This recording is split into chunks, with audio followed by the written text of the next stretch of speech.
Κυρίες και κύριοι, φίλες και φίλοι, καλησπέρα. Απόψε είναι Κυριακή, 25 Αυγούστου του 2024. Ξυπνήσαμε το πρωί με βομβαρδισμούς. Και από εδώ και από εκεί, και αναφέρομαι σε αυτό που συνέβη σήμερα το πρωί στις ανταλλαγές πυρών μεταξύ του Ισραήλ και της Χεσμολάχ του Λιβάνου. Τι έγινε λοιπόν? Καταρχάς, για άλλη μια φορά αποδείχθηκε πόσο σημαντικές είναι οι πληροφορίες, η συλλογή πληροφοριών. Πόσο σημαντικό πράγμα είναι η συλλογή πληροφοριών, η έγκαιρη συλλογή, η συλλογή εγκύρων πληροφοριών για έναν πόλεμο. Το Ισραήλ προφανώς και με τη βοήθεια των Ηνωμένων Πολιτειών της Αμερικής από αέρα, τα ηλεκτρονικά, η συλλογή πληροφοριών με ηλεκτρονικά μέσα είναι η σημαντικότερη, γιατί εκεί δεν διακινδυνεύεις προσωπικό, χωρίς να σημαίνει ότι δεν είναι πολύ σημαντική και η συλλογή πληροφοριών με τα κλασικά μέσα, εννοώ με ανθρώπινο δυναμικό. Εν πάση περιπτώσει, με όλους αυτούς τους τρόπους πιστεύω το Ισραήλ κατέληξε στο συμπέρασμα από χθες, διότι κάτι είδαμε και χθες, ότι η Χεσμολάχ ετοιμάζει την φημολογούμενη απάντηση στην εξόντωση του Φουάτ Σούκρ που έγινε στα τέλη του Ιουλίου, πριν πόσες μέρες. Και εδώ φαίνεται ότι η Χεσμολάχ είχε δηλώσει πιο καθαρά από το Ιράν ότι δεν πρόκειται να απαντήσει όσο είναι σε εξέλιξη οι συνομιλίες για εξέβρεση λύσης στο θέμα της απελευθέρωσης ομήρων και κρατωμένων και κατάπαυσης του πυρός, για να μην θεωρηθεί ότι τις τορπιλίζει. Εκεί λοιπόν υπήρχε ένα ζήτημα. Είτε θα χτυπούσε σήμερα το πρωί για να συλλάβει εξαπίνης το Ισραήλ, είτε είχε πληροφορίες ότι η Χαμάς σήμερα θα απορρίψει το σχέδιο, άρα δεν υπάρχουν συνομιλίες και θα χτυπούσε αύριο το πρωί. Για να προλάβει λοιπόν τις εξελίξεις το Ισραήλ, έκανε μία πριν εκτοξεύσει οποιοδήποτε βλήμα, κάτι ούσα ή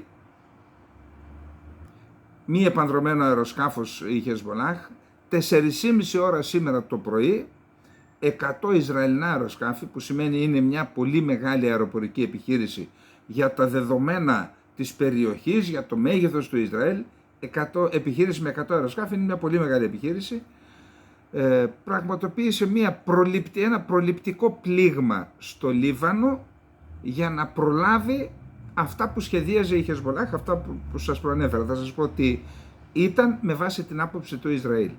Χτύπησε περίπου 40 στόχους, δηλαδή κάθε ζευγάρι αεροσκαφών χτύπησε ένα στόχο ή κάθε τετράδα χτύπησε 2 στόχους. Είδα βίντεο πολλά που κυκλοφόρησαν από το Ισραήλ, μεγάλες εκρήξεις είδα, τουλάχιστον δεν μπορείς να ξέρεις τι ακριβώς έγινε. Τι έλεγαν οι πληροφορίες λοιπόν του Ισραήλ? Ότι η Χεσμολάχ προετοίμαζε μία επίθεση, την απάντησή της στην δολοφονία, στην εξόντωση του Φουάτ Σούκρ, με 6.000 ρουκέτες, μη επανδρομένα αεροσκάφη και πυράβλους. Αυτό μπορεί να θεωρείται και υπερβολικό, δηλαδή να ανακοινώθηκε έτσι από τις κρατικές, από το κράτος το Ισραήλ και από την κυβέρνηση, για να παρουσιαστεί στους πολίτες ότι ορίστε, σας προστατέψαμε από κάτι καταστροφικό που θα ερχόταν. Επίσης υπάρχουν πληροφορίες που λένε ότι παρόλα αυτά, θα δούμε μετά πώς απάντησε η Χεσμολάχ, ότι παρόλα αυτά προετοιμάζουν δεύτερη φάση της απάντησής τους με 1.000 πυράβλους. Τώρα, αμέσως μετά λέει λοιπόν το Ισραήλ ότι εξουδετερώσαμε, τεινάξαμε στον αέρα εκατοντάδες εκτοξευτές που θα εκτόξευαν εκατοντάδες ή και χιλιάδες πυράβλους εναντίον μας. Παρ' όλα αυτά είδαμε ότι η Χεσβολάχ αμέσως μετά το πλήγμα που δέχθηκε από την αεροπορική επιδρομή του Ισραήλ εκτόξευσε 320 πυράβλους εναντίον του Ισραήλ σε 11 στόχους. Εδώ έχουμε συγκεχημένες πληροφορίες και ένα περίεργο πράγμα. Οι συγκεχημένες πληροφορίες προέρχονται από το Ισραήλ, οι οποίες δεν είναι υπέρ του Ισραήλ, είναι εις βάρος του Ισραήλ. Θα τα δούμε παρακάτω. Εν πάση περιπτώσει λέει η Χεσβολάχ ότι κτύπησε 11 στόχους στρατιωτικούς και στόχους των υπηρεσιών πληροφοριών. Μία βάση της πολεμικής αεροπορίας, κατά πάσα πιθανότητα είναι η βάση Μερών, σημαντική, στρατηγικής σημασίας για την άμυνα του Ισραήλ, ακόμα και για τις αεροπορικές επιθέσεις, στρατηγικής σημασίας. Και χτύπησε νομίζω 4 βάσεις του Ισραηλινού στρατού στο Γκολάν, 5 η βάση Μερών και οι υπόλοιπες 6 στο υπόλοιπο νότιο Ισραήλ.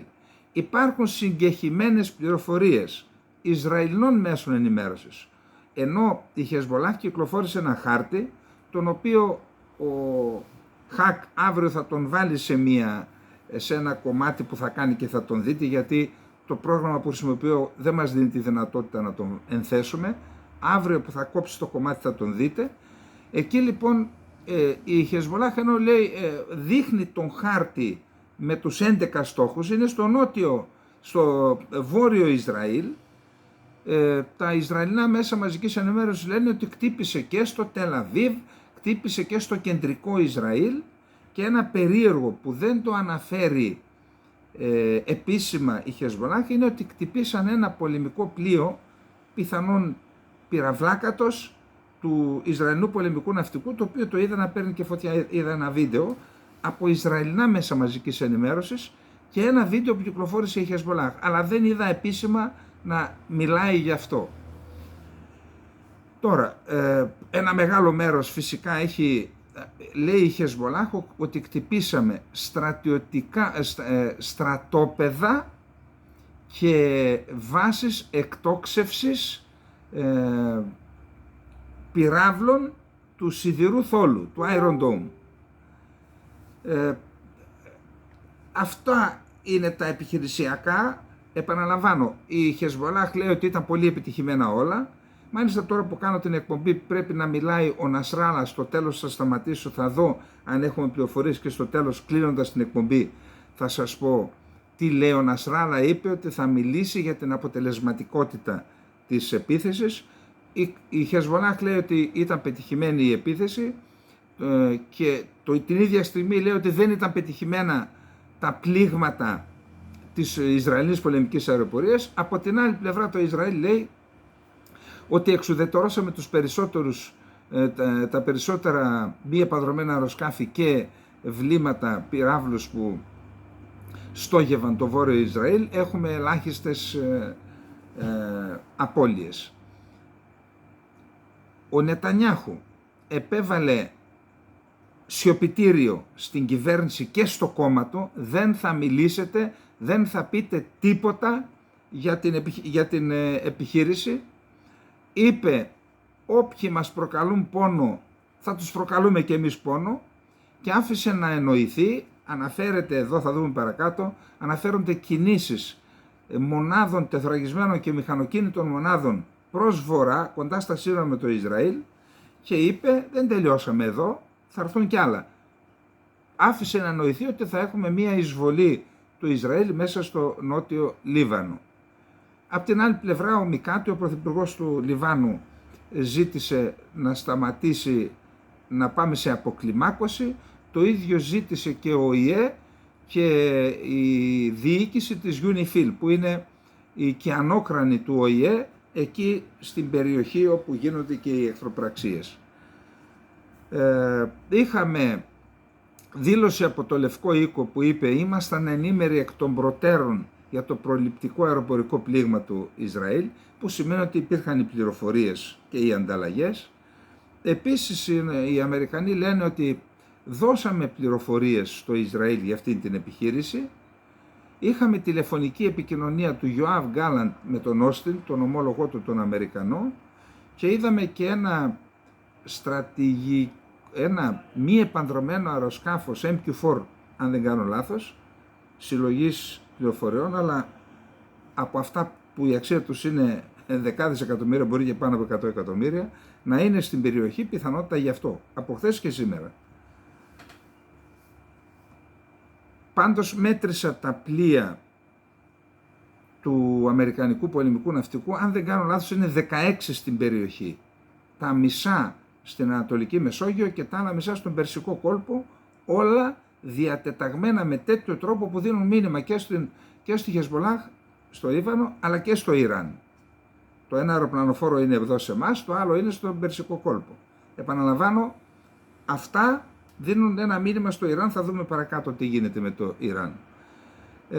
Τώρα, όσον αφορά τις αντιδράσεις, από το Ιράν δεν είδα μέχρι στιγμής καμία αντίδραση. Είδα αντίδραση από τον Ανσαρουλάχ, το κίνημα Ανσαρουλάχ του Χούθη δηλαδή, που συνεχάρει την Χεσμολάχ και υπενθύμησε ότι για το πλήγμα της 20ης Ιουλίου η Ισραηλή πολεμική αεροπορία, όταν οι Ανσαρουλάχ εκτόξευσαν ένα μη επανδρωμένο αεροσκάφος, το οποίο κτύπησε ένα κτίριο δίπλα στην Αμερικανική πρεσβεία στο Ισραήλ και σκότωσε και έναν άνθρωπο, την άλλη μέρα επιτέθηκαν με έναν αεροπορικό σχηματισμό και κτύπησαν το λιμάνι της Χουντέιντα. Λέει λοιπόν τώρα η Ανσαρουλάχ, δεν το ξεχάσαμε εκείνο, θα φάτε απάντηση λέει για εκείνο που κάνατε, η οποία έρχεται. Και έδωσαν συγχαρητήρια στη Χεσμολάχ. Επίσης και η Χαμάς έδωσε συγχαρητήρια, είπε είναι ένα χαστούκι αυτή η επίθεση στο Ισραήλ. Κατά τα άλλα έχουμε δηλώσει από τις ΗΠΑ που είπαν είμαστε στο πλευρό του Ισραήλ.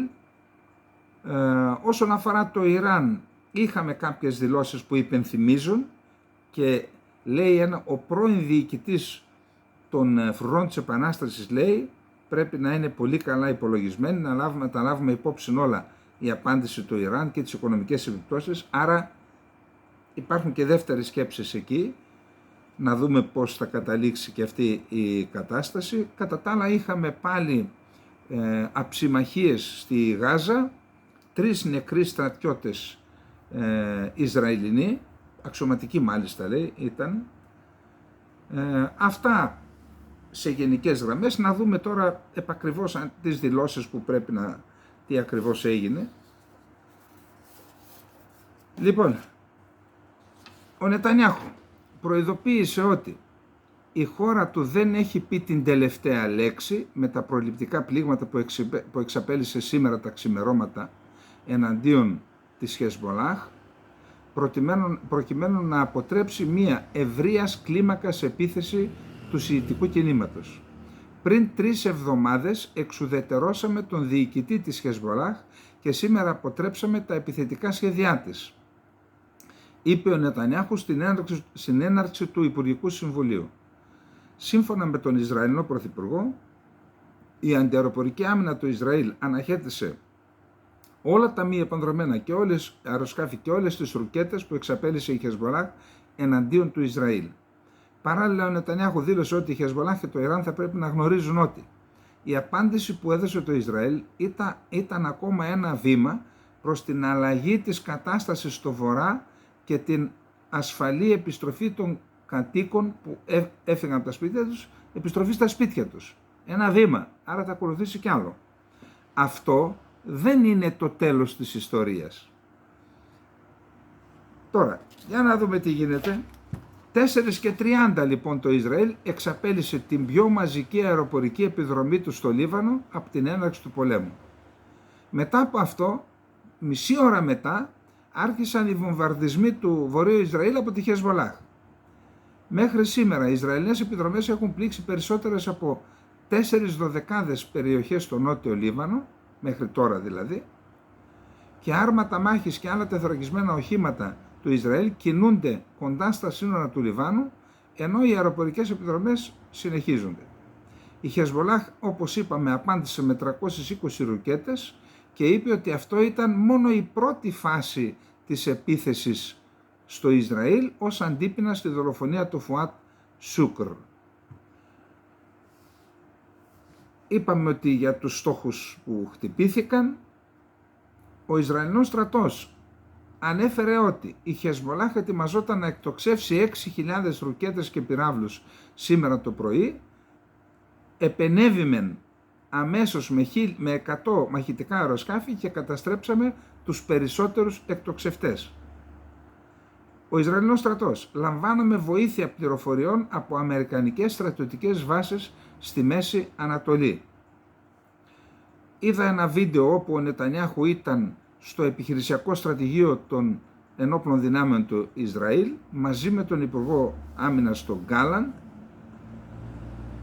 και αμέσως μετά από αυτό ο Ισραηλινός Πρωθυπουργός συγκάλεσε έκτακτη συνεδρίαση του Ισραηλινού Συμβουλίου Ασφαλείας.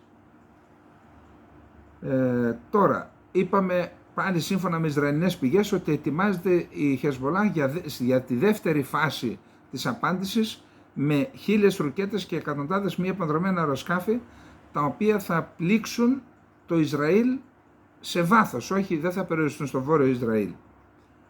Ο αρχηγός της αντιπολίτευσης Μπένι Γκάντς δήλωσε την πλήρη υποστήριξη της αντιπολίτευσης στη δράση κατά της Χεσμολάχ.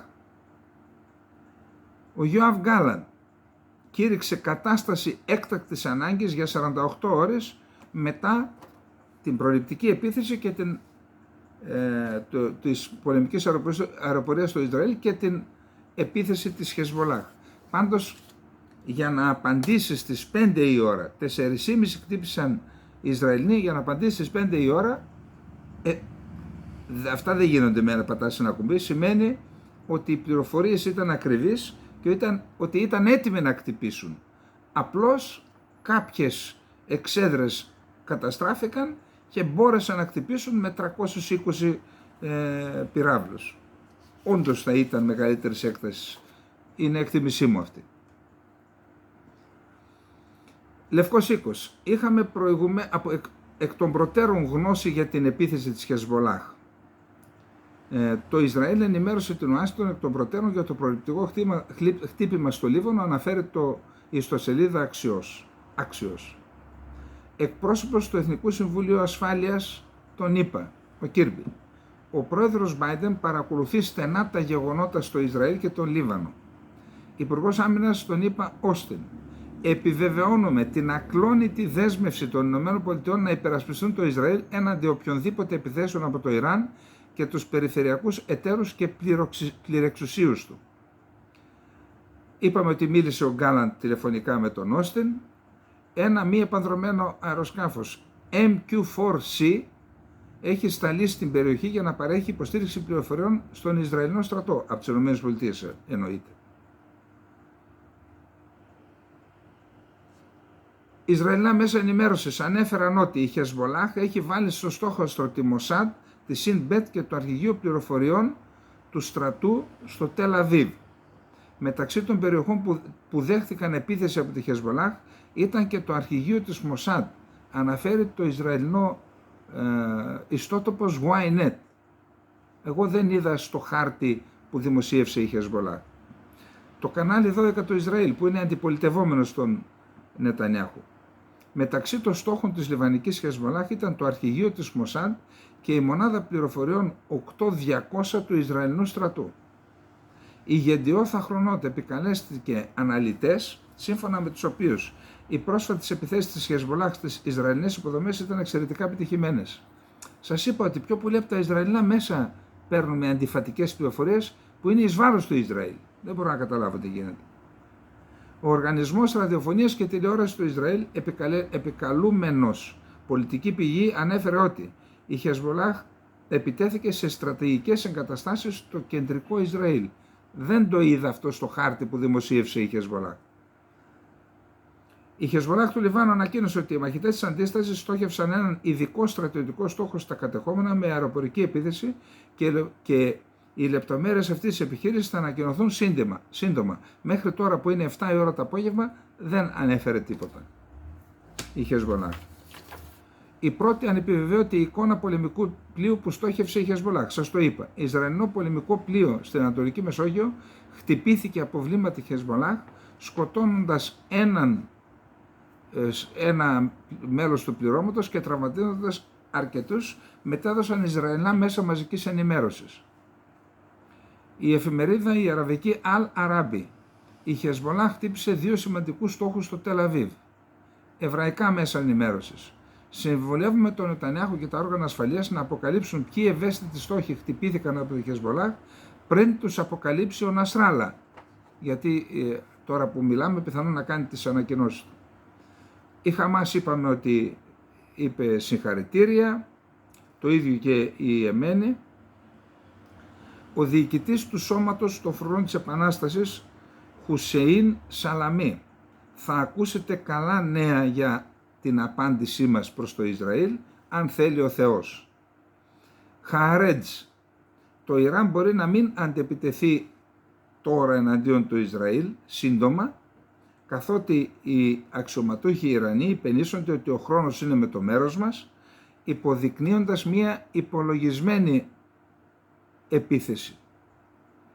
Ο πρώην επικεφαλής του Σώματος των Φρουρών της Ισλαμικής Επανάστασης, Μοχσέν Ρεζάι, προτείνει το Ιράν να ζυγίσει προσεκτικά τις ενέργειές του για να μην βοηθήσει τον Νετανιάχο με τις ενέργειές του στην τρέχουσα πολιτική κρίση. Λέει, άμα το χτυπήσεις, όλοι συσπυρώνονται γύρω από την εξουσία, έτσι τον βοηθάς.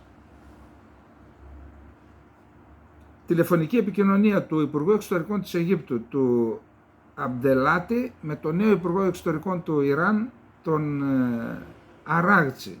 Ο Αμπντελάτη συνεχάρει τον Ιρανό ομόλογό του και εξέτασε μαζί του τις διπλωματικές προσπάθειες του Καΐρου τις τελευταίες μέρες να σταματήσει τον πόλεμο στη Γάζα και να στείλει διεθνή ανθρωπιστική βοήθεια. Ο Αράγτσι τόνισε το νόμιμο δικαίωμα του Ιράν να απαντήσει στο τρομοκρατικό έγκλημα της σιωνιστικής οντότητας στην Τεχεράνη και στη δολοφονία του Χανίγια. Οι φράσεις είναι δικές τους, δεν τις υιοθετούμε, αλλά πρέπει να λέμε για να ξέρετε τι λέει ο ένας και τι λέει ο άλλος. Ισραηλινή εφημερίδα Γεντιόθ Αχρονόθ. Η περίοδος αναμονής για απάντηση από το Ιράν και τη Χεσμολάχ είναι καταστροφική για το Ισραήλ. Το έγραψε αυτό πριν την πρωινή επίθεση της Χεσμολάχ. Είπαμε ότι 3 Ισραηλινοί εύθεροι αξιωματικοί σκοτώθηκαν την Παρασκευή στον κεντρικό τομέα της λωρίδας της Γάζας. Όπως ανέφερε ο εκπρόσωπος των Ισραηλινών ενόπλων δυνάμεων αντιναύαρχος Ντάνιελ Χαγκάρη, οι 2 σκοτώθηκαν από έκρηξη βόμβας και ο ένας σε μάχες. Τουλάχιστον 71 Παλαιστίνοι σκοτώθηκαν σε Ισραηλινές επιθέσεις στη λωρίδα της Γάζας χθες Σάββατο, αναφέρει το Al Jazeera. Και εδώ έχουμε μια πληροφορία ενδιαφέρουσα, εννοώ υπό την έννοια ότι χρησιμοποιούνται τεχνικές που δεν τις γνωρίζουμε. New York Times. Οι Ηνωμένες Πολιτείες έδωσαν στο Ισραήλ ένα ραντάρ που μπαίνει μέσα στο έδαφος, ραντάρ εδάφους, ναι, το οποίο το δώσαν για να εντοπίσουν τον Γιαγιά Σινουάρ. Αυτή η τεχνολογία επιτρέπει στον Ισραηλινό στρατό να ανιχνεύει τις θερμικές υπογραφές ανθρώπων που εισέρχονται ή εξέρχονται από τη σύραγγα στην επιφάνεια. Δηλαδή, αν έχει τη θερμική υπογραφή τη δική μου, μπορούν να την εντοπίσουν και μέσα στη σύραγγα. Παρά τις προσπάθειες του Ισραήλ, ο Σινουάρ έχει αποδειχτεί ότι είναι άπιαστος, συχνά κρύβεται στο περίπλοκο δίκτυο των σειράγγων κάτω από τη Γάζα. Μία μικρή ομάδα ομήρων πιστεύεται ότι κρατείται κοντά στο Σινουάρ, λειτουργώντας ως ανθρώπινη ασπίδα και δυσκολεύοντας το Ισραήλ να τον εντοπίσει. Τώρα, εάν είναι όπως τα λένε ο Σινουάρ τόσα μάγκας, είναι δυνατόν να έκασε κάτω στη Γάζα? Δεν πέταξε το πουλάκι λογικά? Τι πιστεύετε εσείς? Δεν ξέρω.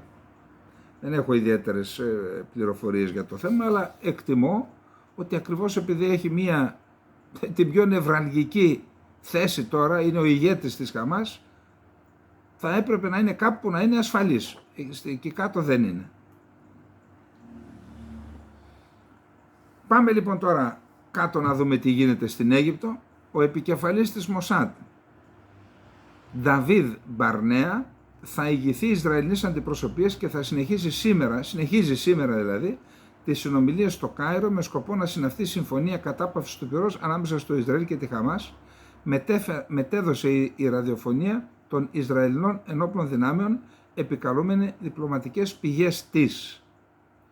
Δεν διευκρίνησε αν, όπως θε Σάββατο, θα πάει στο Κάιρο και ο επικεφαλής της ΣΥΜΠΕΤ, δηλαδή της Ισραηλινής Υπηρεσίας Εσωτερικής Ασφάλειας Αντικατασκοπίας, ο Ρονέν Μπαρ. Στις χθεσινές συνομιλίες ήταν επίσης παρόντες ο διευθυντής της CIA, William Burns, ο συντονιστής του Λευκού Οίκου για τη Μέση Ανατολή, Brett McGurk, καθώς και οι επικεφαλής των υπηρεσιών πληροφοριών Αιγύπτου και Κατάρ. Χθες στο Κάιρο πήγε και η αντιπροσωπεία της Χαμάς. Είπαμε ποιοι είναι. Θα δούμε τώρα, στο επίκεντρο των συνομιλιών είναι ο διάδρομος της Φιλαδέλφειας. Να δούμε. Εδώ και μερικά χρόνια ένας άνθρωπος από τους διανοούμενους που μετρούνται στα δάχτυλα του ενός χεριού που είχε η Ελλάδα, έγραψε στην Καθημερινή 3-4 φορές το όνομά μου, θέτοντάς μεταξύ άλλων και τον ομιλούντα πρώτων ευθυνών μου, ότι πρέπει να κάνουμε κάτι για τη χώρα που χάνεται κτλ. Λόγω του μεγέθους του ατόμου πραγματικά ένωσα, μπορώ να σας πω, και άσχημα και ενοχές. Τώρα τι πρέπει να κάνω εγώ και τι μπορώ να κάνω. Ήταν ο Χρήστος Γιανναράς, ο αείμνηστος πλέον Χρήστος Γιανναράς, και κάποια στιγμή ένας φίλος, ο Γιώργος, αξιωματικός της αστυνομίας, μου είπε ότι θέλει να σε δει. Όντως πήγα στο σπίτι του, γνώρισα έναν άνθρωπο πραγματικά, εγώ ποιος είμαι τώρα να μιλήσω για το πνευματικό μέγεθος του Χρήστου Γιανναρά, ένας ευγενέστατος άνθρωπος, βαθύνος, πολυδιαβασμένος, φιλόσοφος. Τα βιβλία του έχουν μεταφραστεί σε 10 γλώσσες, μου έχει δωρήσει και ένα βιβλίο με την υπογραφή του, και είχα την ευκαιρία άλλη μια φορά να είμαι μαζί του σε ένα πρωινό στη Νέα Σμύρνη, γιατί εκεί ήταν το σπίτι του, και είχαμε αφήσει μια εκκρεμότητα με τον Γιώργο και τον αείμνηστο πλέον Χρήστο Γιανναρά να πάμε να συμφάγουμε ένα βράδυ. Δεν έγινε. Τι να κάνουμε, έτσι είναι η ζωή, ειδικά έτσι όπως είμαστε τώρα δεμένοι με αυτές τις εκπομπές, οι χρόνοι μας είναι ελάχιστοι. Αυτές τις 2 φορές λοιπόν που τον συνάντησα, για μένα ήταν αρκετές. Έχω να πω ότι ήταν καταρχάς ένας ευγενέστατος άνθρωπος, με ένα ευρύτατο πνεύμα, με βαθιά αγάπη για την Ελλάδα, για τον άνθρωπο, βαθιά αγάπη για την Ελλάδα, αλλά και για τον άνθρωπο γενικώς. Θεωρώ λοιπόν ότι θα λείψει από τη χώρα μας. Ευτυχώς έχουν μείνει τα έργα του και τα βιβλία, αλλά και οι επιφυλίδες που έγραφε στην Καθημερινή και στο Βήμα. Στο γιο του και στους δικούς του ανθρώπους πραγματικά εύχομαι συλληπιτήρια, να μπορέσουν να τιμήσουν τον αποδημήσαντα, να τον θυμούνται και να τιμούν τη μνήμη του μαζί με μας που έτυχε να τον γνωρίζουμε. Σε αυτήν την περίοδο της παρακμής, και δεν είμαστε μεμψήμεροι, υπάρχει πρόβλημα με τη διανόηση στη χώρα. Η απώλεια του Χρήστου Γιανναρά φαντάζει ακόμα μεγαλύτερη. Ένας λιγότερος από τους λίγους. Αυτά είχα να πω για τον Χρήστο Γιανναρά, αυτά τα λίγα, εδώ δεν είχα. Τώρα, η επίθεση στο Ισραήλ, ξέρετε, έβλεπα τα βίντεο της επίθεσης της Χεσμολάχ, τα βίντεο που τραβούν οι Ισραηλινοί, πολίτες συνήθως, και δείχνουν σαν παιχνίδι είναι πώς αντιμετωπίζει ο σιδηρούς στόλος τον καταιγισμό ρουκετών και μη επανδρομένων αεροσκαφών.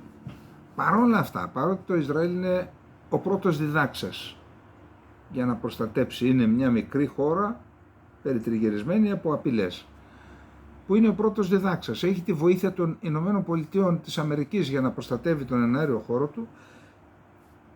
Παρ' όλα αυτά έχει τόσα προβλήματα. Επίσης ένα δεύτερο είναι ότι έγκαιρα οι αρχές του Ισραήλ ειδοποίησαν τον κόσμο να μπει στα καταφύγια. Και είδα και στατιστικά την αύξηση τις τελευταίες μέρες από τις υπεραγορές, από τα παντοπολία, σε τρόφιμα, νερά και τα λοιπά. 50%, 70%, 80% αύξηση για να τα αποθηκεύσουν μήπως και.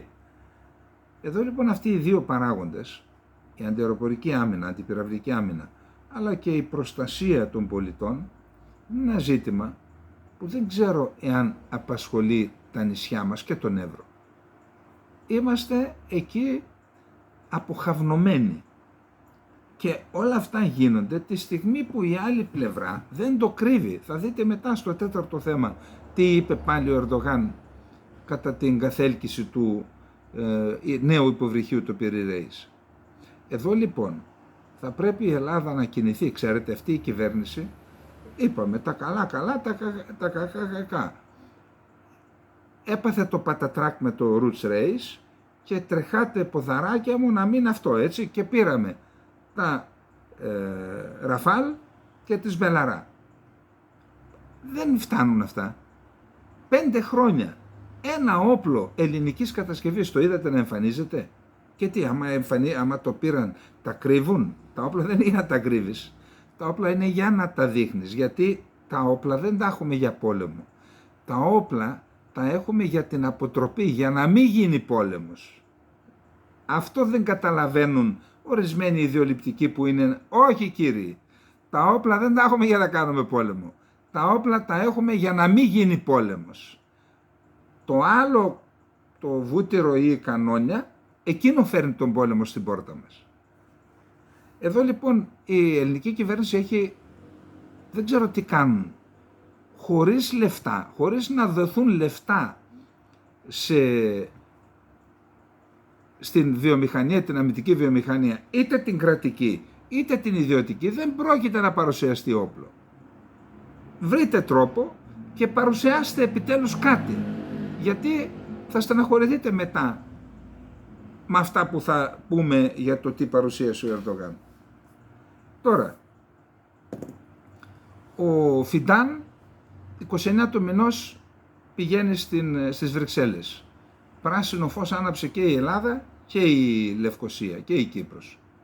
Εδώ συγγνώμη, βγαίνει ο Ερντογάν, θα δούμε παρακάτω, και λέει μετά το επεισόδιο στην Κάσο, πάρτε και ένα Πυρηρέης, έρχεται του χρόνου άλλο ένα, του παραχρόνου άλλο ένα κτλ. Για τη γαλάζια πατρίδα. Συγγνώμη, ποιον περιμένετε να καταγγείλει την Τουρκία για τη γαλάζια πατρίδα? Όταν ανάβεται το πράσινο φως για τον Φιντάν να έρθει στις Βρυξέλλες, την ίδια στιγμή που μιλούν αυτοί για τη γαλάζια πατρίδα, ποιος περιμένετε να μας υπερασπιστεί? Οι Γάλλοι να μας υπερασπιστούν εναντίον της γαλάζιας πατρίδας, όταν εμείς οι ίδιοι την κάνουμε γαργάρα? Και εδώ υπάρχει ένα τεράστιο έλλειμμα. Και ειλικρινά, επειδή είπαμε τρανών βουκαμφά, τρανών λόγων μιλές, αυτό έπρεπε να κάνει το αγωνίζομαι για την εθνική κυριαρχία για την Κύπρο, και αυτό θα κάνει. Αυτό στο βαθμό που εξαρτάται από μένα, σας το υπόσχομαι. Αυτό θα κάνει. Έπρεπε λοιπόν εμείς να είμαστε τώρα, να υπάρχει, και αυτό θα κάνει και το κανάλι που ετοιμάζει ο Σταύρος στα αγγλικά, το Black Flag. Μπείτε και εγγραφείτε, τώρα είναι περίπου 600 είναι εγγεγραμμένοι, χωρίς βίντεο. Εγγραφείτε να το κάνουμε 2, 3, 5 χιλιάδες, ούτως ώστε όταν αρχίσουν να μπαίνουν τα βίντεο στα αγγλικά, όταν έχεις 5.000 εγγεγραμμένους, ο αλγόριθμος του YouTube το στέλνει παντού και σε ξένους. Και έτσι σιγά σιγά να αρχίσει η φωνή της Ελλάδας, της πραγματικής Ελλάδας, να μεταδίδεται στα αγγλικά, όχι με υποτίτλους που υπάρχουν λάθη, να μεταδίδεται στα αγγλικά σε όλο τον κόσμο, και αυτό το κανάλι θα φιλοξενεί και ξένους ακαδημαϊκούς, πολιτικούς, αναλυτές. Αυτό λοιπόν, πέστε μου σας παρακαλώ, αν υπάρχει ένας στον κόσμο που να ξέρει τη θέση της Ελλάδας για την γαλάζια πατρίδα. Αυτό δεν την ξέρουμε ούτε εμείς. Εδώ, την ξέρουν οι ξένοι.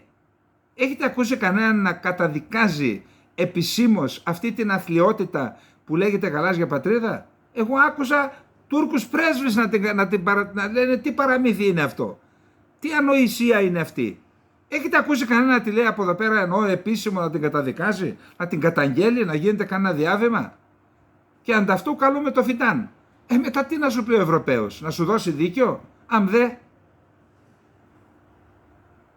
Και θα ήθελα να σταθούμε, χωρίς να ενспείρουμε το φόβο, σε αυτό που έγινε στο Σόλιγκεν στη Γερμανία. Ένα παιδί 26 χρονών από τη Συρία πέρασε στη Βουλγαρία, συνελήφθη εκεί και μετά βρέθηκε στη Γερμανία. Τον είχαν σε μία δομή, ήταν υπό απέλαση στη Βουλγαρία, αλλά είχαν τα γνωστά εκεί με τους δικηγόρους, από το 23 πρέπει να έχει απελαθεί, υπό ειδική προστασία, κάτι τέτοιο.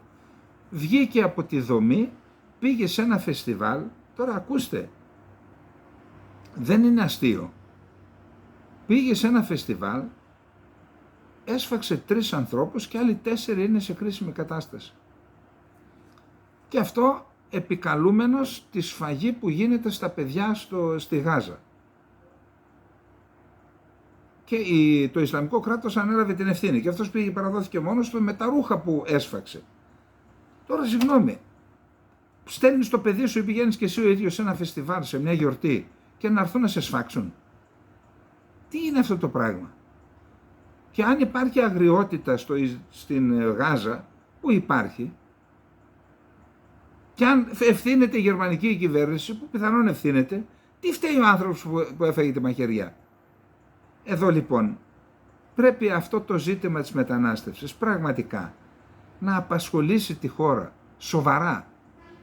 Το είπα και χθες, όταν στέλνει ο Λουκασένκο στην Πολωνία 5, 10, 50 ή η Ρωσία όταν στέλνει στη Φινλανδία, γίνεται συναγερμός στην Ευρώπη. Όταν μας στέλνει η Τουρκία χιλιάδες σε εμάς και στην Κύπρο, δεν μιλάει κανένας. Ξέρετε γιατί δεν μιλάει? Γιατί δεν μιλάμε εμείς. Αν μιλούσαμε εμείς, η κυρία Γιώχανσον μια χαρά θα ερχόταν με την ουρά στα σχέλια. Επειδή δεν μιλάμε εμείς. Αν είχαμε καταγγείλει την Τουρκία ως χώρα διακινητή και επιμέναμε, θα την επιβάλλαν και κυρώσεις, σας πληροφορώ, όχι να την πληρώνουμε.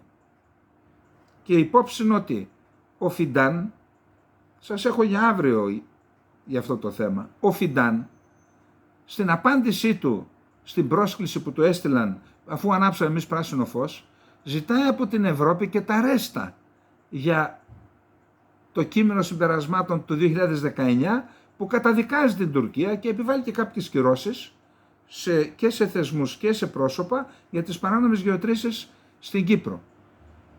Εμείς λοιπόν αυτά δίνουμε τώρα το δικαίωμα στο Φιντάν να λέει εντάξει, με έχετε ανάγκη για να με καλείτε, διορθώστε και εκείνα που κάνατε. Πάμε τώρα στα κυπριακά. Ο Τατάρ κομποριμονώντας, λέει, με πήρε τηλέφωνο, με πήραν από τον ΟΗΕ και μου ζητάνε να πάω και εγώ τους είπα ξεκάθαρα, για να πάω εκεί πρέπει να δεχτείτε τους όρους μου και για ό,τι λέω έχω τη στήριξη της Άγκυρας. Και υπάρχει φόβος, επειδή αυτό καλλιεργείται και από την κυβέρνηση της Κυπριακής Δημοκρατίας και από την ελληνική κυβέρνηση, αλλά και από το διεθνή παράγοντα, καταλάβατε, αυτοί που βάλαν τους Τούρκους στην Κύπρο, αυτοί, παρεμπιπτόντως, ζητάνε την εμπλοκή της Κύπρου και της Ελλάδας. Είμαστε στη σωστή πλευρά της ιστορίας, οκ. Εμπλοκή. Τι θα πάρουμε, τι θα κερδίσουμε? Θα κινδυνεύσουμε, τι θα κερδίσουμε? Θα διώξετε τους Τούρκους από το νησί που εσείς τους φέρατε? Βάλτε ένα χαρτί κάτω, βάλτε την υπογραφή σας, να πάω κι εγώ να πολεμήσω. Θα μου πεις εντάξει, αυτό είναι μια πολιτική, θα πάνε να σκοτώνεις άλλους για... έτσι είναι όμως, αν σε ντριμώξουν εκεί που θα μας βάλουν στο παιχνίδι χωρίς τίποτα, τουλάχιστον να πάρουμε κάτι. βάλτε μια υπογραφή, διώξτε τους Τούρκους από το νησί και να έρθουμε κι εμείς να συνδράμουμε.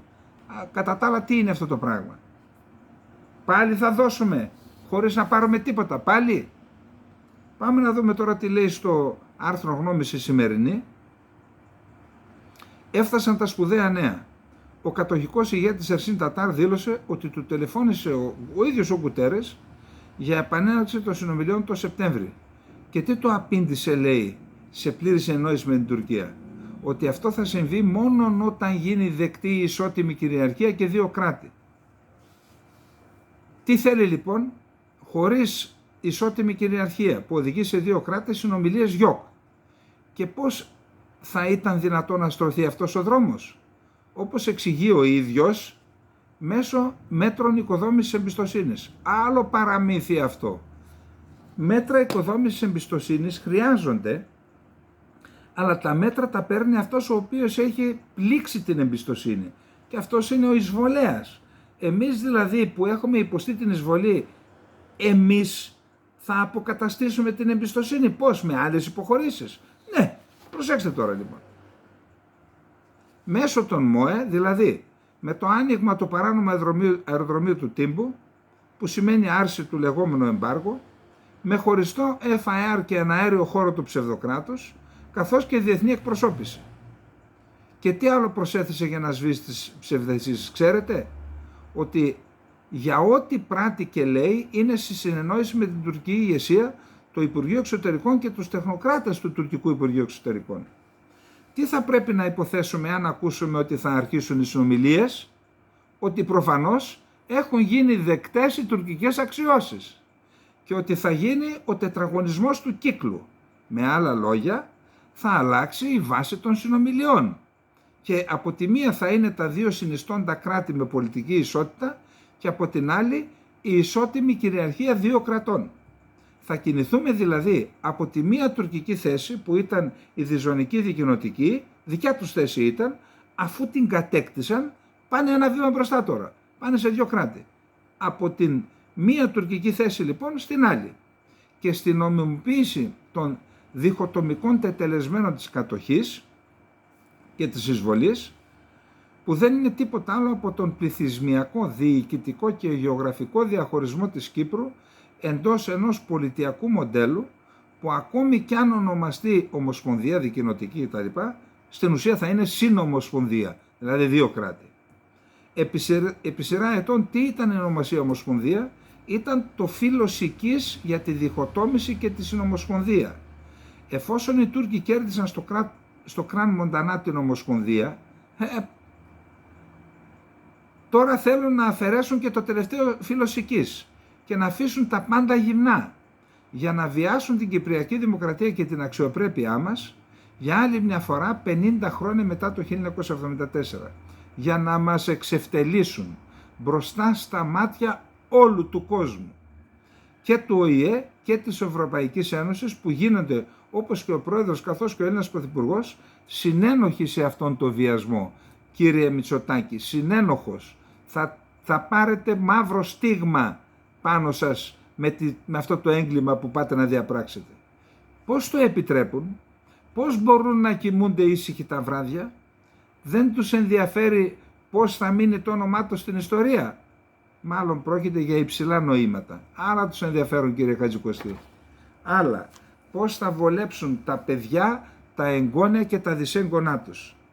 Και τώρα, μια που είμαστε στην Κύπρο πάλι, έδιωξε τον κολλητό του, τον προηγούμενο κολλητό του Ερντογάν, ο οποίος τον έβριζε ο προηγούμενος πρέσβης σε εισαγωγικά στο ψευδοκράτος της Τουρκίας, τον έβριζε, τελικά τον έγλυφε και λέει εντάξει ρε παιδιά, άνθρωποι είμαστε, αλλάζουμε απόψεις, είπε εκείνος. Τώρα τον διώχνει και φέρνει έναν πιο δικό του ο Ερντογάν στην ψευδοπρέσβη στο ψευδοκράτος. Είναι ο Γιασίν Εκρέμ Σερίμ. Τι είναι αυτός, ξέρετε? Άλλο φρούτο. Άλλο φρούτο. Έχει σπουδάσει στα κατεχόμενα. Είναι ο ίδιος, κατά πάσα πιθανότητα, λέει ο Κώστας Βενιζέλος στο Φιλελεύθερο, σφετεριστής ελληνοκυπριακών περιουσιών και τον έφερε πρέσβη στην Κύπρο για να ολοκληρώσει το έγκλημα. Γιατί δεν βγάζετε εκεί για αυτόν ένταλμα σύλληψης? Τι φοβάστε? Μη σας χαλάσει την διαγωγή η Τουρκία? Ένταλμα. Το θέμα των περιουσιών έχει συνταράξει τα κατεχόμενα και αν το δουλέψει καλά η Κυπριακή Δημοκρατία μπορεί να παίξει καθοριστικό ρόλο για να καθίσουν στο τραπέζι. Πάμε τώρα στο τέταρτο θέμα μας, που είναι η παράδοση αυτού του υποβρυχίου. Καταρχάς, για να μην κάνουμε και ψυχολογικό πόλεμο στους ίδιους τους εαυτούς μας. Εδώ πρέπει να ξέρουμε το εξής. Έχω πει ότι το ελληνικό ΓΕΘΑ πρέπει να έχει ειδικό τμήμα, το ΓΕΘΑ, όχι τα από κάτω, το ΓΕΘΑ, ειδικό τμήμα ολιγομελές, το οποίο θα παρακολουθεί μέρα και νύχτα, δεν θα έχει άλλη αποστολή, μόνο τα εξοπλιστικά της Τουρκίας. Τίποτα άλλο. Επαναλαμβάνω, είναι τόσο σοβαρή η κατάσταση που μόνον όταν έχουμε πλήρη γνώση και το τι έχει η Τουρκία και το τι ετοιμάζει και το τι σχεδιάζει να παράξει, μόνον τότε μπορούμε να είμαστε μπροστά από τις εξελίξεις. Πάντως, ασχέτως του τι ετοιμάζει η Τουρκία και όλα αυτά, θέλω, και δεν λέω μυστικά, θέλω να βάλετε στο νου σας την εικόνα Αιγαίο πέλαγος και τουρκικές ναυτικές βάσεις. Είναι η εξής. Η μία είναι στα Δαρδανέλια, είπαμε, η άλλη είναι στη Φώκια, η άλλη είναι μέσα στον κόλπο της Σμύρνης και η άλλη είναι στο Αξάζ. Μπορεί η Τουρκία θεωρητικά, αριθμητικά και ποσοτικά, λέω θεωρητικά, να έχει περισσότερα πλοία. Πού θα τα βάλει? Καταρχάς, από πού θα βγουν στο Αιγαίο? Από 4 πύλες θα βγουν. Δαρδανέλια, Φώκια, έξοδος του κόλπου της Σμύρνης και έξοδος του κόλπου του Αξάζ. Από εκεί και μετά. Πού θα κάνουν διασπορά? Εμείς έχουμε το πλεονέκτημα της διασποράς στο Αιγαίο με τα νησιά. Και μπορούν να κρυφτούν, ξέρετε. Ό,τι δυνατότητες και να έχουν μπορούν να κρυφτούν. Έχουμε τη δυνατότητα της διασποράς. Δεν μπορούν να μας χτυπήσουν. Εμείς μπορούμε, ό,τι βγαίνει από το Δαρδανέλια να βυθίζεται, ό,τι βγαίνει από τον κόλπο της Σμύρνης να βυθίζεται. Πού να τα κάνουν διασπορά? Μέσα στον κόλπο. Μέσα στον κόλπο να το κοπανίσουμε.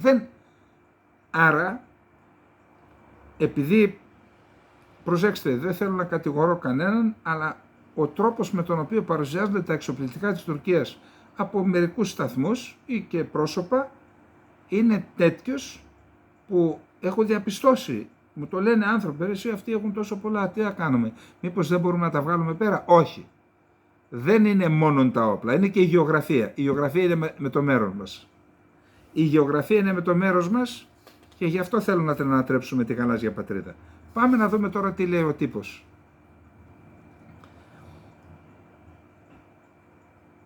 Το υποβρύχιο Πύρι Ρέις τέθηκε σε λειτουργία σε μια τελετή που παραβρέθηκε ο ίδιος ο Ερντογάν στην ναυτική βάση του Αξάζ, όπου έκαναν και ναυπηγείο του πολεμικού ναυτικού μέσα. Είπε ο Ερντογάν μεταξύ άλλων: γνωρίζουμε ότι για να ζήσουμε ειρηνικά στα εδάφη μας πρέπει να έχουμε ένα ισχυρό και αποτελεσματικό πολεμικό ναυτικό τόσο στη γαλάζια πατρίδα μας, όσο και σε μακρινές γεωγραφικές περιοχές. Θα κάνουμε σταθερά βήματα προς τους στόχους μας για τον αιώνα της Τουρκίας, ο 21ος αιώνας είναι ο αιώνας της Τουρκίας, χωρίς να κάνουμε βήματα πίσω, χωρίς να παραιτηθούμε, χωρίς να κουραστούμε, ανεξάρτητα από τους κακόβουλους που αποκαλούν τη γαλάζια πατρίδα παραμύθι, είπε ο Ερντογάν στη διάρκεια της τελετής. Όπως ανέφερε,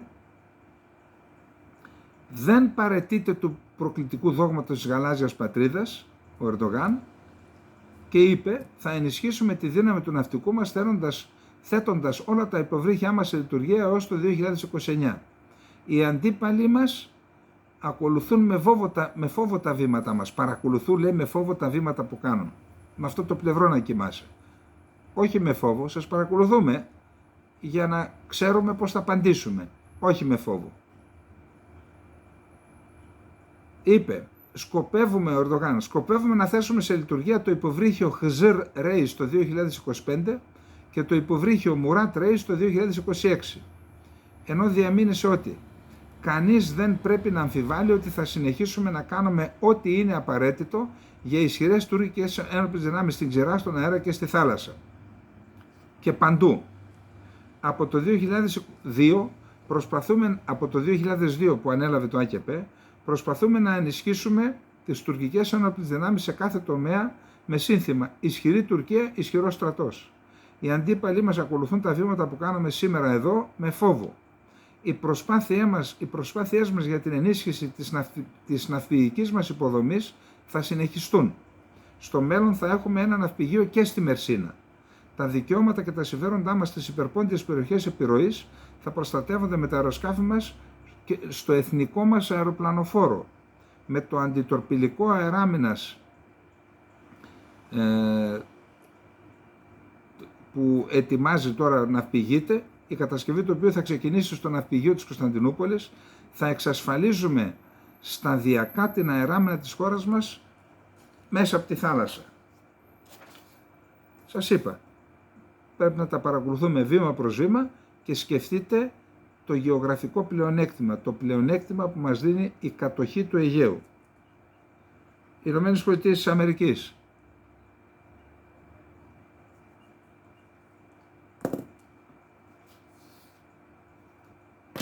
Έχω διαβάσει μερικά σημειώματα, μίλησα και με έναν άνθρωπο από εκεί. Ακόμα δεν είμαστε σε θέση, δεν είναι μετρήσιμη η συμβολή που θα έχει ο Κέννεντι, η παρουσία του Κέννεντι στο πλευρό του Τραμπ. Πάντως η ομιλία του με την οποία αποδόμησε το Δημοκρατικό Κόμμα, αλλά και η παρουσία του δίπλα στον Τραμπ, είναι σίγουρο ότι θα προσθέσει. Είναι σίγουρο ότι θα προσθέσει. Το πόσο θα το δούμε το επόμενο διάστημα. Πάντως διαπιστώνω ότι υπάρχει προβληματισμός στο στρατόπεδο της Κάμαλα Χάρις, διότι είδα προχθές ένα βίντεο που την είχε αυτός ο Τσακ Σούμερ που ήταν της Γερουσίας, την είχε Σούζα. Τώρα μετά θέλω να πω ότι δεν ελέγχει το Δημοκρατικό Κόμμα. Εκεί υπάρχουν διάφορες βαρωνίες και αυτό το εισπράττει ο κόσμος. Άρα τα ηγετικά της χαρακτηριστικά, τα οποία δεν τα καλλιέργησε ως αντιπρόεδρος τόσα χρόνια, είναι αυτά που θα παίξουν ρόλο για το αν θα εκλεγεί ή αν δεν θα εκλεγεί. Είδα πάντως πάλι μια δημοσκόπηση με 7-8 πολιτείες που είναι αμφίροπες. Εκεί η κατάσταση είναι στα όρια του στατιστικού λάθους. Είδα πάντως ότι ο Τραμπ είναι μπροστά στη Τζόρτζια, εκεί που είχε χάσει με 12.000 ψήφους, τώρα είναι κανένα 2 μονάδες μπροστά. Και με αρκετές μονάδες στη Φλόριντα. Λοιπόν, η εκστρατεία της Χάρις ανακοίνωσε ότι συγκέντρωσε $540 εκατομμύρια σε μόλις ένα μήνα, με τα 82 εκατομμύρια από αυτά να προέρχονται από το Εθνικό Συνέδριο των Δημοκρατικών την περασμένη εβδομάδα. Ένα τεράστιο θέμα στη Δύση είναι η σύλληψη του ιδρυτή του Telegram, Πάβελ Ντουρόφ, στη Γαλλία, ο οποίος είχε διπλή υπηκότητα, ρωσική και γαλλική. Ο Αντριάν Μακρέι, μέλος του κοινοβουλίου της Αυστραλιανής πόλης Port Hedland και συνεργάτης του Julian Assange, του ιδρυτή των WikiLeaks, δήλωσε ότι η σύλληψη είναι έργο των υπηρεσιών πληροφοριών των ΗΠΑ και του ΝΑΤΟ. Οι αμερικανικές υπηρεσίες θέλουν απεγνωσμένα να έχουν πρόσβαση στο Telegram από την πίσω πόρτα, όπως έχουν πρόσβαση στο VOCAP και σε όλες τις πλατφόρμες πολυμέσων που ανήκουν στη Meta, επισήμανε ο πολιτικός. Ο Αμερικανός δημοσιογράφος Τάκερ Κάρλσον. Αυτό έχει ιδιαίτερη σημασία και για μας εδώ, με αυτά που λέμε και κάνουμε. Ότι κάποια στιγμή, εντάξει δεν είμαστε εμείς τώρα, αλλά αν θεωρηθεί ότι ενοχλούμε, μπορεί κάποια στιγμή να μην υπάρχουμε διαδικτυακά. Ο Αμερικανός δημοσιογράφος Τάκερ Κάρλσον πιστεύει ότι η σύλληψη του Πάβελ Ντούροφ είναι μία προειδοποίηση για όλους τους ιδιοκτήτες διαδικτυακών πλατφορμών που δεν θέλουν να κρύψουν την αλήθεια. Δεν θέλουν να σιωπούν. Τι θα κάνουμε παιδιά, βουβοί θα μείνουμε. Ο Πάβελ Ντουρόφ θα περάσει απόψε σε μία γαλλική φυλακή. Το σκοτάδι μαζεύεται γρήγορα πάνω από τον ελεύθερο κόσμο, έγραψε στο Twitter. Τώρα, Η ρωσική πρεσβεία στο Παρίσι ενεπλάκη στο θέμα, δεν ξέρουμε ακόμα τι γίνεται, έγραψε και η Ζαχάροβα, είπε, εναντίον της Δύσης κτλ. Οι εχθροί της Ρωσίας βλέπουν τον Πάβελ Ντούροφ μόνο ως έναν επικίνδυνο και απρόβλεπτο Ρώσο, σε αντίθεση με τον Μάρκ Ζάρκεμπεργκ που συνεργάζεται με το FBI, είπε ο Δημήτρη Μετβέντεφ. Ο Ντούροφ πρέπει να καταλάβει, τα χώνει στον Ντούροφ τώρα ο Μετβέντεφ. Πρέπει να καταλάβει ότι η πατρίδα και οι καιροί δεν μπορούν να επιλεγούν. Δεν μπορείς να επιλέξεις την πατρίδα, ή έχεις ή δεν έχεις. Ήθελε να είναι ένας λαμπρός άνθρωπος του κόσμου που ζει καλά χωρίς την πατρίδα του, αλλά έκανε λάθος. Σύμφωνα με τα λεγόμενά του, ο Ντούροφ έκανε λάθος όταν έφυγε από τη Ρωσία στη Δύση και έπρεπε να μείνει στη χώρα του. Πήγε στη Γαλλία τώρα και τον συνέλαβαν. Αυτά με τις Δύσεις. Να πάμε τώρα στη Ρωσία. Λοιπόν, ο Πάπας. Καμία χριστιανική εκκλησία δεν πρέπει να απαγορευτεί, είπε ο Πάπας Φραγκίσκος σχολιάζοντας την απαγόρευση του Κιέβου, του Ζελένσκι στην κανονική Ορθόδοξη Εκκλησία της Ουκρανίας. Από εδώ ακούσατε τίποτα εσείς? Επαναλαμβάνω, απαγορεύεται, είναι 9.000 ναοί νομίζω, οι οποίοι θα μπουν, θα κλειδωθούν, θα τις πάρουν δηλαδή, θα τις πάρει το κράτος και οι πιστοί που θα πάνε. Είναι δυνατόν 21ο αιώνα να απαγορεύονται εκκλησίες, να κλείνουν εκκλησίες, 9.000 εκκλησίες? Τη στιγμή που η Ορθόδοξη Εκκλησία που μνημονεύουν τον Πάπα της Μόσχας, είναι Ορθόδοξη Εκκλησία της Ουκρανίας, καταδίκασε την εισβολή της Ρωσίας. Γιατί την κλείνεις? Θα το εξηγήσουμε άλλη φορά αυτό. Είναι εχθρός η Ορθοδοξία που δεν την ελέγχουν. Τώρα αυτό που έκαναν εκεί ως Εκκλησία, με την υπογραφή δυστυχώς και του Οικουμενικού Πατριάρχη Βαρθολομαίου, δυστυχώς, τον οποίο τον έχω υπερασπιστεί ξέρετε, αλλά αυτό ήταν ένα τεράστιο λάθος και θα το πληρώσει η Ορθοδοξία. Η Ορθοδοξία είναι σε παγκόσμια ανυποληψία. Το γεγονός δηλαδή ότι η Μόσχα έχει βλέψει στο Οικουμενικό Πατριαρχείο δεν θα πρέπει να μας οδηγήσει να πάρουμε μέτρα αμυντικά και να μην συμβεί ποτέ, που δεν θα συμβεί ποτέ. Τα ξέρουμε τι θέλουν να κάνουν. Αυτό όμως δεν πρέπει να μας οδηγήσει σε ένα τέτοιο στρατηγική σημασίας λάθος, να κλείνουν 9.000 εκκλησίες και να κάνουν την πάπια και το Οικουμενικό Πατριαρχείο και η Εκκλησία της Ελλάδας και να μας τη βγαίνει από, ξέρω εγώ, ο Πάπας. Η Αμερική και η Μεγάλη Βρετανία παρήχαν στο Κίεβο δορυφορικές εικόνες και δεδομένα για την περιοχή του Κούρσκ μετά την εισβολή του Ουκρανικού στρατού προκειμένου να παρακολουθήσουν τη μεταφορά ρωσικών ενισχύσεων, γράφουν οι New York Times επικαλούμενες πηγές. Το Υπουργείο Άμυνας της Ρωσίας ανακοίνωσε σήμερα ότι απέστειλε περισσότερους πυράβλους και όπλα για το πυροβολικό στην περιφέρεια του Κούρσκ στη Δυτική Ρωσία, όπου οι ρωσικές δυνάμεις πολεμούν χιλιάδες Ουκρανούς στρατιώτες που διείσδησαν στο ρωσικό έδαφος μετά την ευνηδιαστική διασυνοριακή επίθεση που εξαπέλυσε ο Ουκρανικός στρατός στις 6 Αυγούστου. Επιπλέον πύραυλοι και όπλα για το πυροβολικό εστάνησαν στην ομάδα, αναφέρει το Ρωσικό Υπουργείο Άμυνας σε ανακοίνωσή του σχετικά με τον εφοδιασμό των στρατευμάτων. Η Ουκρανία θέλει να χρησιμοποιήσει δυτικούς πυράβλους μεγάλου βεληνικούς για να χτυπήσει βαθιά στο ρωσικό έδαφος, γράφει ο Guardian. Ανώτεροι αξιωματούχοι στο Κίεβο προτείνουν ότι μία επίθεση επίδειξης από βρετανικούς και γαλλικούς πυράβλους θα δείξει στη Μόσχα ότι οι στρατιωτικές βάσεις κοντά στην ίδια την πρωτεύουσα, στη Μόσχα, μπορεί να είναι ευάλωτες σε απευθείας χτυπήματα, αναφέρει το άρθρο του Guardian. Η Ουκρανική κυβέρνηση πιστεύει ότι αυτό θα μπορούσε να επηρεάσει την έναρξη των διαπραγματεύσεων με τη Ρωσία. Προσέξτε τώρα. Εδώ τι συμβαίνει. Η Ρωσία γιατί δεν ήθελε να μπει η Ουκρανία στο ΝΑΤΟ?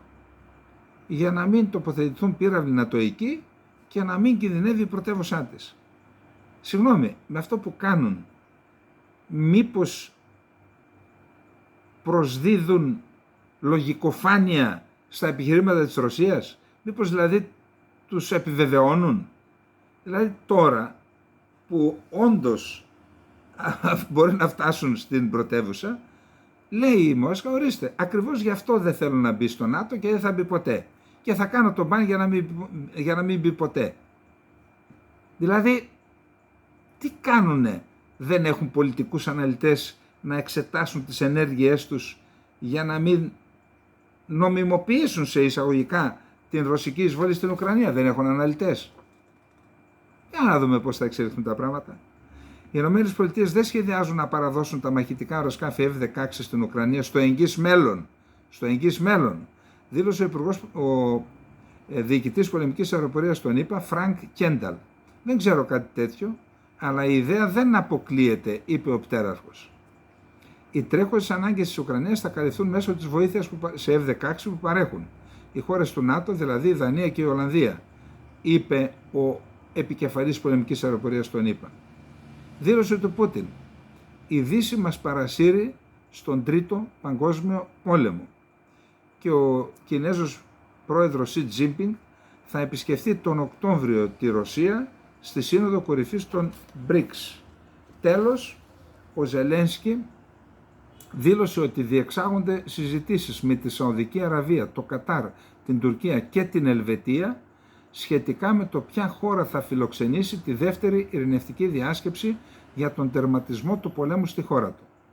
Σε συνομιλία που είχε με Ινδούς δημοσιογράφους και η οποία αναρτήθηκε στα μέσα κοινωνικής δικτύωσης σήμερα, ο Ζελένσκι επισήμανε ότι είπε στον Ινδό πρωθυπουργό Ναρέντα Μόντι που συναντήθηκε προχθές ότι θα στήριζε την Ινδία ως οικοδέσποινα της δεύτερης διάσκεψης, καθώς το Κίεβο ελπίζει η σύνοδος αυτή να φιλοξενηθεί από μια χώρα του Παγκόσμιου Νότου.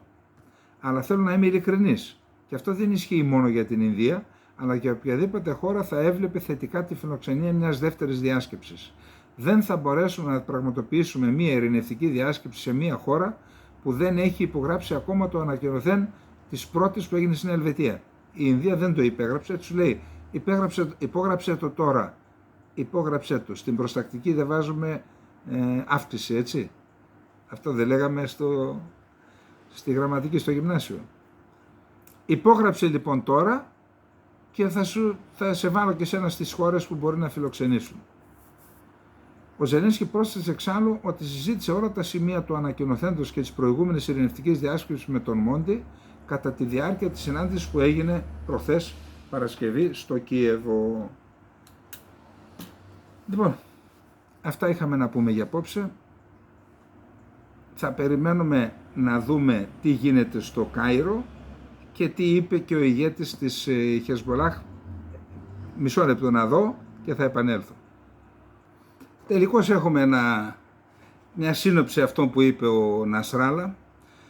Ο κύριος στόχος της σημερινής επιχείρησης ήταν η βάση Γκιλότ, όπου βρίσκεται η μονάδα 8200, είναι μονάδα συλλογής πληροφοριών. Η στοχευμένη βάση απέχει 110 χιλιόμετρα από τα λιβανέζικα σύνορα και 1500 μέτρα από το Τελ Αβίβ. Δεν πρόκειται για επίθεση στην Αχαρίγια ή τη Χάιφα. Και είπε ότι δεν στοχεύσαμε πολιτικούς στόχους. Η μονάδα 8200 είναι μια μονάδα πληροφοριών του Ισραηλινού Σώματος Πληροφοριών που είναι υπεύθυνη για μυστικές επιχειρήσεις και πληροφορίες στον κυβερνοχώρο. Ο Νασράλα ισχυρίστηκε ότι τα αντίπεινά της για τη δολοφονία του Φουάντ Τσούκρ καθυστέρησαν λόγω της αμερικανικής και ισραηλινής κινητοποίησης και για να δοθεί μια ευκαιρία στις διαπραγματεύσεις σχετικά με την κατάπαυση του πυρός στη Γάζα, διότι όλος μας ο στόχος είναι να σταματήσει ο πόλεμος στη λωρίδα της Γάζας. Σύμφωνα με τον Νασράλα, έπρεπε να διαβουλευτούμε με διάφορα μέρη για να πάρουμε μια απόφαση εάν η απάντηση θα είναι ατομική ή μέσω του άξονα της αντίστασης. Και αποφασίστηκε τελικά ότι η Χεσμολάχ θα απαντήσει ξεχωριστά, αλλά ο άξονας της αντίστασης, συμπεριλαμβανομένου του Ιράν ή των Χούθη στην Ιεμένη, εξακολουθεί να διατηρεί το δικαίωμα να απαντήσει ανεξάρτητα. Η Χεσμολάχ δεν είχε πρόθεση να χρησιμοποιήσει πυράβλους ακριβίας σήμερα, αλλά μπορεί να τους χρησιμοποιήσει στο μέλλον, είπε ο Νασράλα, προσθέτοντας ότι κανένας από αυτούς τους πυράβλους δεν υπέστη ζημιές από τα Ισραηλινά πλήγματα. Στα υπόγεια τους έχουν. Η Χεσμολάχ εκτόξευσε 320 πυράβλους. Σύμφωνα με τις πληροφορίες μας, λέει ο Νασράλα, Ένας αριθμός μη επανδρομένων αεροσκαφών έφτασε στους προβλεπόμενους στόχους τους, αλλά ο εχθρός σιωπά γι' αυτό ως συνήθως. Ο ισχυρισμός του Νετανιάχου και του στρατού του ότι κατέστρεψαν χιλιάδες πυράβλους και χιλιάδες εκτοξευτές πυράβλων είναι ψευδής. Μόνο 2 εκτοξευτήρες πυράβλων μας χτυπήθηκαν από αυτούς μετά την επιχείρησή μας και όχι πριν, είπε ο Νασράλα, καθώς η οργάνωση φρόντισε να εκενώσει εκ των προτέρων τις τοποθεσίες όπου είναι σταθμευμένοι οι στρατηγικοί εκτοξευτές ροκετών. Αυτός είναι ο λόγος για τον οποίο το Ισραήλ επιτέθηκε σήμερα μόνο σε άδειες περιοχές. Τις είχαμε αποσύρει, λέει. Συνομιλίες μέσω διαμεσολαβητών προκειμένου να αποφευθεί η κλιμάκωση πραγματοποίησαν Ισραήλ και η Χεσβολάχ σήμερα Κυριακή, δήλωσαν 2 διπλωμάτες στο πρακτορείο ειδήσεων Reuters. Άρα η βάση που προανήγγελαν είναι η 8200, η οποία κάνει και τις ειδικές επιχειρήσεις και στον κυβερνοχώρο κτλ. Λοιπόν, αυτά είχαμε να πούμε για απόψε. Είμαστε εδώ και σας ετοιμάζουμε πράγματα που πιστεύω θα βάλουν τα πράγματα στη θέση τους. Λοιπόν, καλή νύχτα, να είστε όλοι και όλοι καλά.